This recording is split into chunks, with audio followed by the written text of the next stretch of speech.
What's going on, Aces? Welcome back to the channel. I hope that all of you guys are having an amazing Wednesday. I know it's been a long time. Hey, I shouldn't have left you without a dope beat to step two, step two. I'm getting caught up on all of my content. So I go on social media and what do I see? This is the number one trending topic on social media. The Amanda Seals interview with Shannon Sharpe on Club Shay Shay. So I'm like, okay, let me check it out, right? So she discusses everything from her being diagnosed with autism well into, her adulthood. She said it was extremely recent. And that follows a similar pattern of a lot of Black adult entertainers. Chris Rock said that he wasn't diagnosed with autism until his 50s. So Amanda, thankfully, she got diagnosed much earlier than that. But she said that it explains a lot of, her behavior and how she grew up. She said she grew up as an only child, and it was basically, just her and her mom. A lot of people online are kind of, I don't want to say slamming Shannon Sharpe, but they are saying that, they're praising Amanda for her transparency. And I appreciate that as well, because she not only talks about autism, but she also talks about her being denied entry to the Black Emmys party that was hosted by Issa Rae and the Insecure cast. And she also talks about Emmanuel Acho, and I'll get to that in a second. But in regards to Shannon, I feel like he's not a bad interviewer per se, but I feel like he comes from a very old school framework of thinking. And he's also a professional football player. And so a lot of times I feel like he will look at the problems or the issues through that prism, right? Through that lens of a professional athlete. If it hurts, you kind of work through the pain. Whereas Amanda, I believe she has a degree in African American studies, and she's very well versed in, theoretical and conceptual frameworks and, that sort of academic language, as well as, being an actress herself. So there's a clip here that's really prominent, and I kept seeing it on my news feed today in regards to her discussing a traumatic event when she was a child. And then a lot of people were saying that Shannon was pretty much devaluing her pain. So I'm going to let you guys listen to it and then we'll discuss it.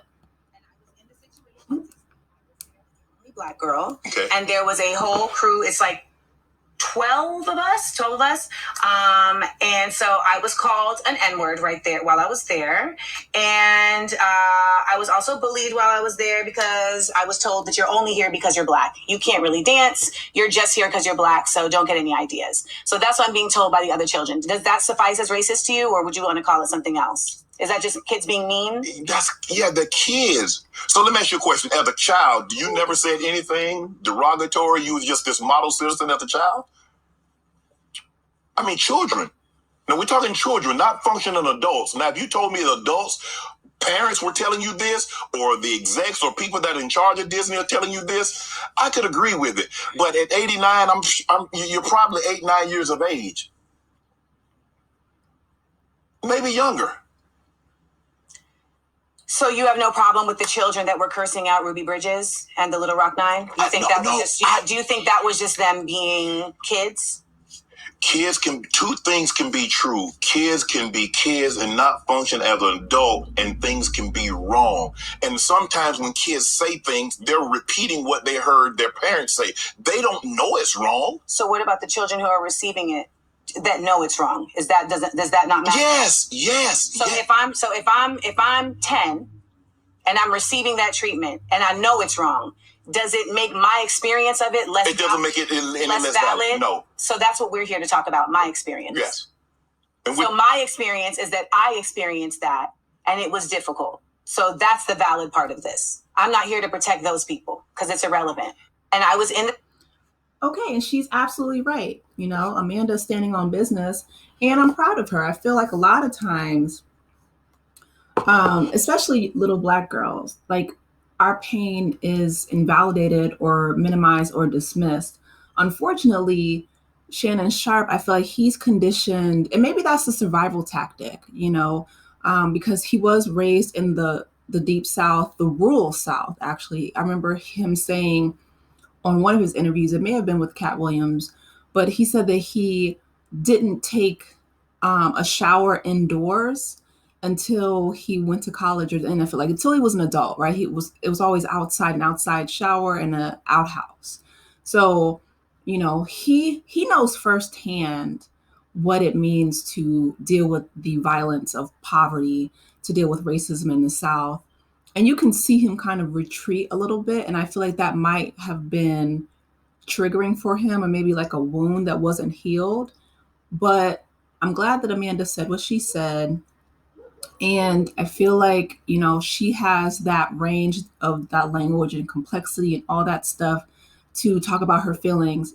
But at the same token, I understand what Shannon was trying to say, right? Like he was trying to talk about, kids and their innocence. And they oftentimes do, right? You tell a toddler something and then you will hear it a few hours or a few days later, right? So I can see, his viewpoint as well. But again, he said, two things can be true. And I feel like at 10, see, if they were talking about maybe like 4, 5, 6-year-olds, that executive functioning is not, where it needs to be. Okay. But at 10, you are in like the 5th grade. You absolutely know that that's wrong. You absolutely know that that's wrong. So moving on to Emmanuel Acho, who came after Angel Reese. And, he has been problematic for many reasons, but I feel like he is someone, he reminds me of like a younger Stephen Smith, right? Who Stephen Smith has made his own video apologizing and backtracking after the NAACP and Roland Martin got him together in regards to what he said about Trump. And oh my goodness. But Emmanuel Acho, he said some disparaging things about Angel Reese. And again, Black Twitter and everybody got him together. But this is what Amanda says in regards to what he had to say about Angel Reese during this interview with Shannon Sharpe. She is a young person. Do you know how disgusting that is? And that cornball who loves to make himself look like he's the white people's savior. Who said that? Emmanuel Acho. Oh, Lord have mercy. Corny. See, man. Oh, Lord have mercy, man. Come talk to me, white people. I'm the black guy that's nice. Cut it out. It's ridiculous. Man, I know these people, man. I'm going to have to have... Well, you're not saying it, I am. I'm sorry. And the reason why I wanted to play that clip is because I thought it was hilarious and it brought some levity to the situation. Because that is the exact same thing that Shannon was saying to Cat Williams and Monique and almost everybody that he's had on here, right? Where he's like, man, I know these people. But Emmanuel, he did own what he said was wrong. I feel like so many times, too many times, right?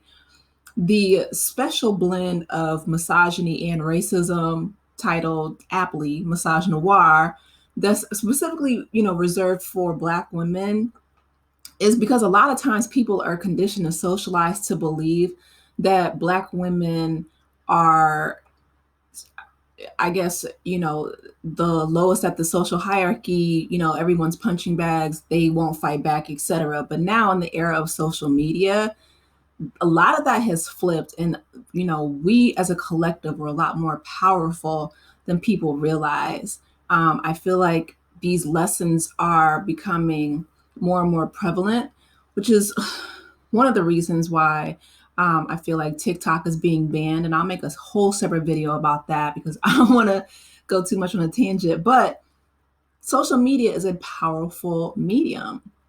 It creates community. It creates, a collective voice that was not available, 20 years ago, 30 years ago, 40 years ago. And so I'm glad that Emmanuel apologized. She called him self-hating. He's going to have to reckon with that deep down and, do some self-reflection. But, Amanda's like, listen, you didn't say it. I did. Shannon he cracks me up when he's like, man, I know these people.